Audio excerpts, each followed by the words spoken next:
Então, gente, o quarto capítulo do livro do Ricardo Antunes se chama A Crise Vista em Sua Globalidade.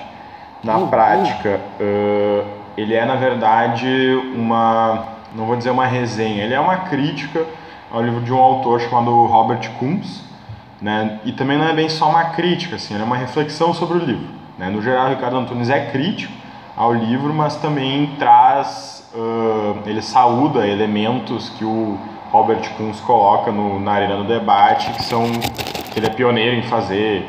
Uma coisa bacana, assim, pegar um livro, fazer algumas críticas, tecer uns elogios, bem legal. Ele começa justificando que ele pega esse livro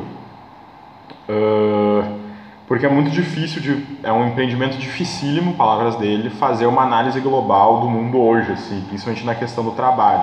E ele vai usar o livro como um estudo de caso, né, da galera que acha que a gente está nesse contexto de desencanto e fim da história.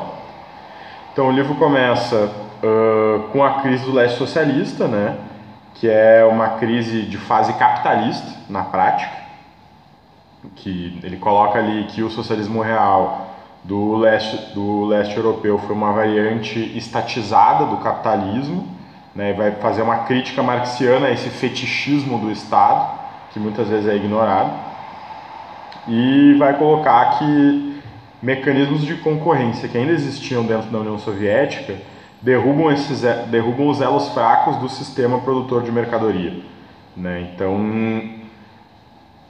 a União Soviética muito caiu porque ela tornou-se um elo fraco do sistema de produção de mercadorias. Ela não saiu desse sistema, né? E ela se manteve nele, sendo mais fraco, então esses mecanismos de concorrência detonaram com ela. Então, para ele, no final das contas, o leste europeu continuava um modelo meio estatal de capitalismo e, na prática, uma sociedade que girou muito por uma realidade de escassez e desperdício ao mesmo tempo. Então, em seguida ele vai fazer uma análise sobre o terceiro mundo e o papel nessa análise globalizada, né? Vai colocar que o terceiro mundo fracassa constantemente em atingir sua modernização ou então atinge ela de maneira muito precária, né? Muito porque o mercado interno jamais se constitui, porque a exportação depende muito de produto primário e das commodities, e ele vai colocar que essas economias de terceiro mundo estão muito em colapso, né? Muito por causa da concorrência, da exploração, só que este colapso, eu acho que esse é um pulo do gato muito grande que o Ricardo Antunes coloca, e hoje, alguns anos depois desse livro é mais fácil a gente enxergar, esse colapso que inicia no terceiro mundo está se deslocando para o centro, né? Para o centro econômico e político do mundo. Então, como que é esse processo, né? A gente tem regiões inteiras que são derrotadas competitivamente num movimento de dominó. Claro que esse movimento começa no sul, começa nos países periféricos, mas ele em seguida vai avançando para os Estados Unidos, para o Japão, para a Alemanha, né? E esse movimento que ele diz que tem consequências imprevisíveis. E ele também vai apontar uma coisa que o Robert Koons faz, que é uma crítica ao marxismo, né? Ele coloca que o trabalho hoje existe em função do capitalismo e que a classe também existe em função do capitalismo. Então seria impossível um sujeito realmente coletivo no mundo do trabalho, né? Basicamente, o Robert Koons vai estar falando que o marxismo ele é insuficiente porque toda a ideologia dele gira em torno da existência do capitalismo, né? Então não tem como o marxismo construir algo para além do capitalismo. E uma colocação geral que o Ricardo Antunes faz sobre o texto do Robert Koons é que o texto ele acerta muito num diagnóstico da crise capitalista, principalmente nesse efeito dominó de destruição regional dos países periféricos que vem se deslocando para os países do centro, mas ele erra muito na maneira, na sugestão, né, estratégica de como que a gente vai além desse diagnóstico, como que a gente vai além do capitalismo. E daí o Ricardo Antunes aponta duas críticas bem centradas a esse texto, né, que é o centro desse artigo. Primeira crítica, então, ele vai dizer que o Robert Koons entende o fetichismo da mercadoria como uma coisa absoluta, ele nega que os sujeitos resistam a esse fetichismo, que os sujeitos busquem romper o estranhamento entre produto e mercadoria.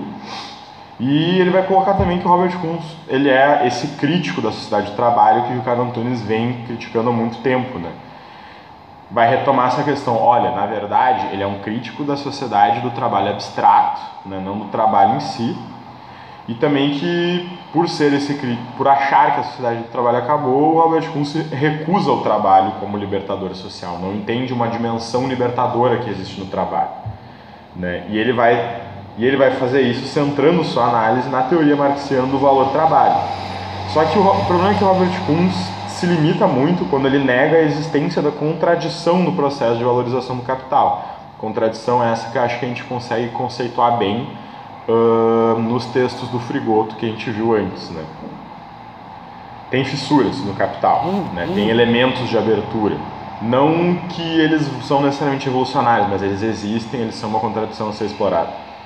E também ele vai retomar essa questão, né, o Robert Kuhns, de que a crítica dele da luta operária está necessariamente atada à sociedade de mercadorias, né? Então, o Kuhns vai achar que só existe luta existindo a sociedade de mercadoria. Então, o que é uma coisa que faz um pouco de sentido, né, segundo o Ricardo Antunes, mas igual o Kuhns nega que existam sujeitos nesse processo, né, que a classe trabalhadora possa superar o capital. Ele acha que a classe trabalhadora necessariamente está atrelada à existência do capitalismo. Mas o que o Ricardo Antunes vai colocar é que, olha, o objetivo da classe trabalhadora é justamente a autoabolição da sua classe, né, é acabar com a sociedade de classes. E, de fato, né, muitas das críticas que o Kuhns coloca, na verdade, são críticas não ao marxismo, mas à social-democracia e ao que eu vou vulgarmente condensar, bem vulgarmente, tá, gente, como o stalinismo, né, o socialismo do leste europeu ali. Então, a segunda crítica que o Ricardo Antunes vai fazer é o fato do Kuhns ver a Revolução Russa como necessariamente burguesa, né, e igual a qualquer revolução capitalista que a gente viu na história. E que, para ele, apenas foi se confirmando essa lógica, né? A terceira crítica é que o Kuhns exagera ao atar o marxismo do século XX a tragédia do leste europeu, né? Falando que o Trotsky ia ser um outro Stalin, que nada se sabia, nada se salva do marxismo ocidental. Ele vai colocar todos os marxistas no mesmo saco, dizer que a teoria marxista é imanentemente, né, eu aprendi essa palavra nesse texto, imanente é algo que se encerra em si, imanentemente falha, e que ela é responsável pela crise do leste europeu, não as especificidades do leste europeu. O que, na opinião do Ricardo Antunes, é uma análise arrogante que ignora muitas e muitas dimensões do marxismo, da história e da realidade. E o último ponto, né, para terminar,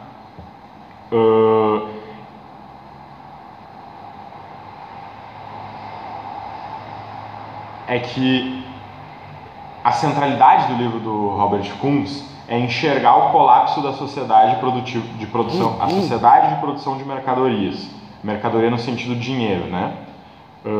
Ele não vai ver saída pela força de trabalho e, ao mesmo tempo, ele não vai ver reação conservadora da burguesia, né? E diz que essas duas coisas são reais.